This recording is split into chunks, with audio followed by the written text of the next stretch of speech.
Sometimes you see a headline about climate change, right?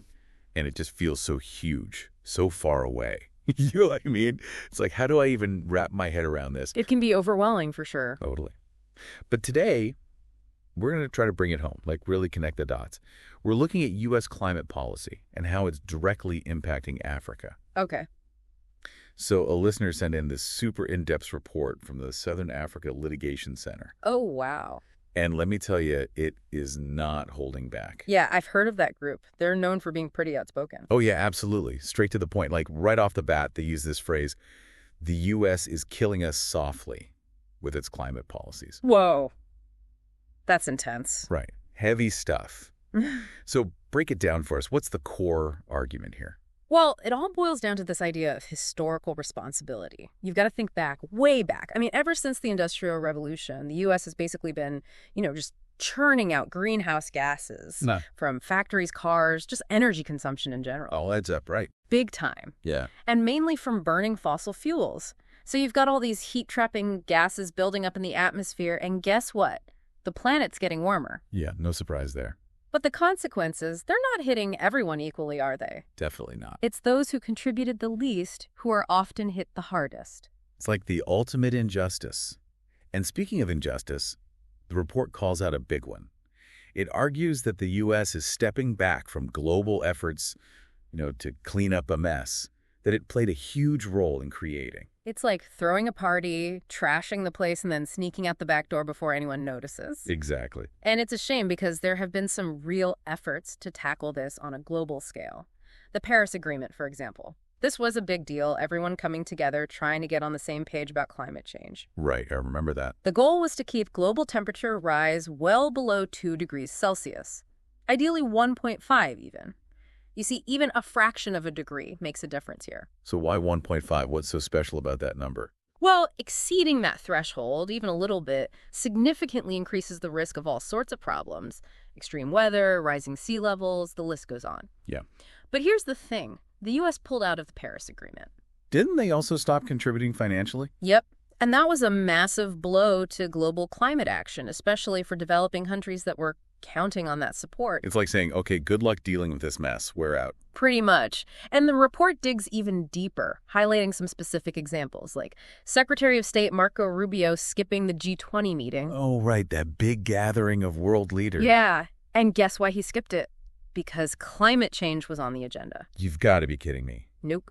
And then you've got groups like Project 2025 actively trying to dismantle important scientific institutions like NOAA. NOAA, what's that stand for again? The National Oceanic and Atmospheric Administration. They do a lot of vital climate research. Right, of course. But here's the kicker. They're flat out denying that human activity is causing climate change. It's like they're living in a different reality. It really is. And it's a dangerous game they're playing because the science is incredibly clear on this. Human activity is driving this accelerated warming. But some people just don't want to hear it. Unfortunately, that's true. And while they might have their heads in the sand, the impacts are unfolding right now in a very real, very tangible way, especially in Africa. And the report doesn't sugarcoat it. It lays out a pretty grim picture.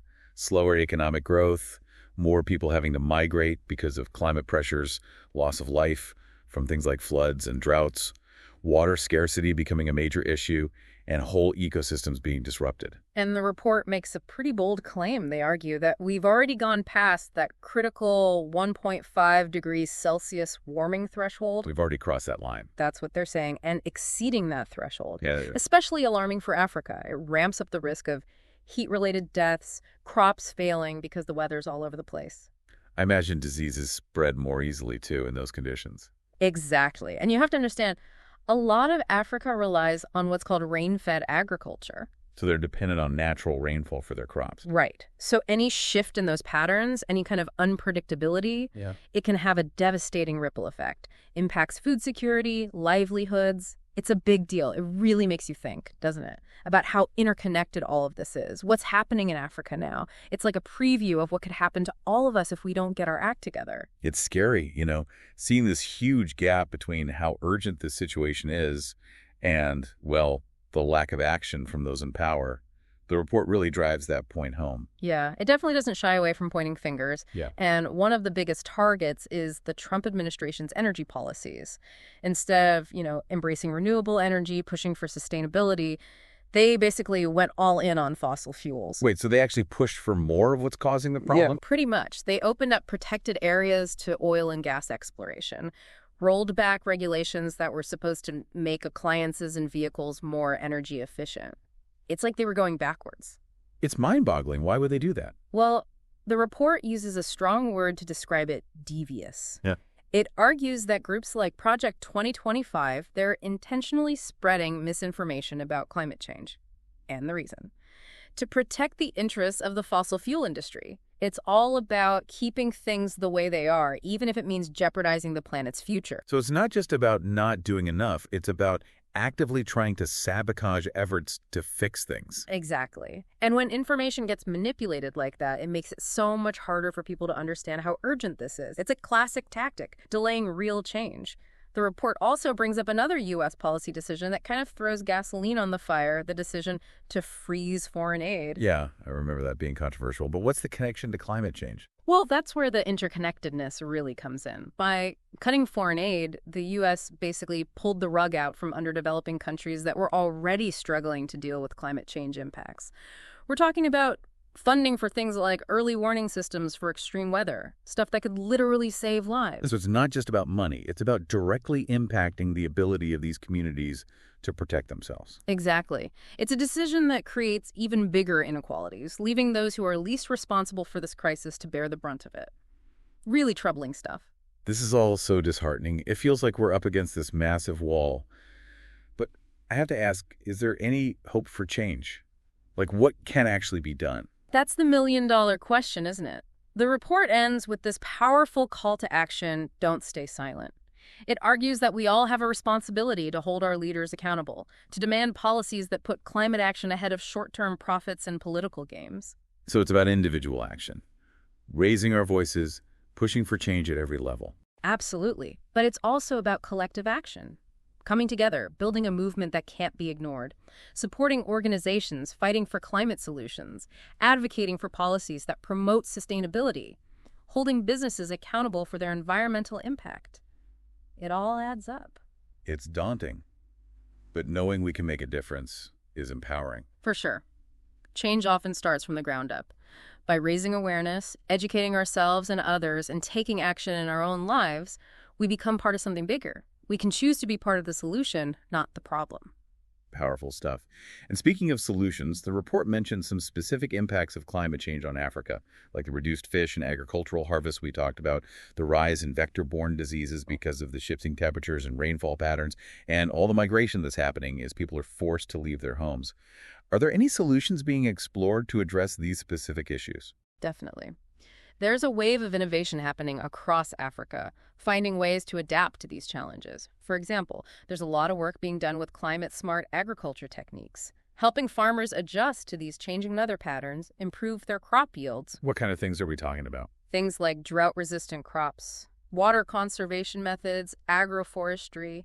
It's basically integrating trees into farming systems to improve soil health and make things more resilient. So it's about working with nature to find ways to adapt. Exactly. And while adapting is crucial, we can't forget about mitigation.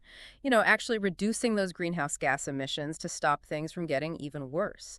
And in that arena, African countries are stepping up as leaders in renewable energy development. That's great to hear. And that brings us back to that central message from the report. The U.S. is killing us softly with its climate policies. What does that phrase really mean? What's at the heart of it? It's such a powerful metaphor, isn't it? It captures how insidious climate change really is. It's not this sudden, catastrophic event, but this slow, gradual process that has these devastating long-term consequences.